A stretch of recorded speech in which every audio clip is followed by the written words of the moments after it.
absolute power to have, be, do, or become anything you desire.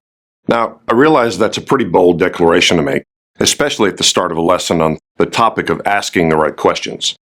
But asking the right questions is precisely why I can make such a bold claim. You see, in order for you to have, be, do, or become anything you desire, you must first do something. You must ask. Think about it. If you want to close a deal, you must ask. If you want to date someone, you must ask. You must ask if you want answers to your questions, no matter what they are. You still must ask. Go to your workbook and write these points down. Your questions have power. They spur thought and creativity. They unlock opportunities.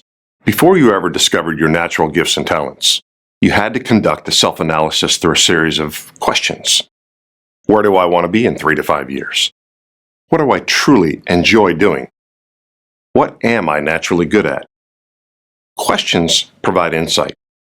Asking the right questions helps you to collect the information to create goals, avoid danger, calculate risk, and seize opportunities. There's an old adage that tells us that we should seek to understand before seeking to be understood.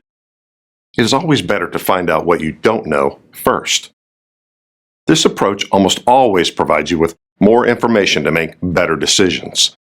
So if we could agree that asking questions provides us with more of the answers we seek in terms of quality and quantity, it only makes sense that we should know the right way to ask the right questions at the right time. I've discovered 5 effective methods for asking questions that will best help you to collect the most reliable information to chart your course to success and achievement. Follow along in your workbook as we go over them together. Number 1, avoid asking rhetorical questions. Rhetorical questions are more a figure of speech than they are an actual question. These statements don't typically compel an answer and are time wasters when seeking usable or actionable information. Number 2, ask open-ended questions. This method addresses how to best avoid point number 1. Some respondents would like nothing more than to answer your questions with a simple yes or no answer. These yes or no replies are rarely useful in collecting any kind of relevant information.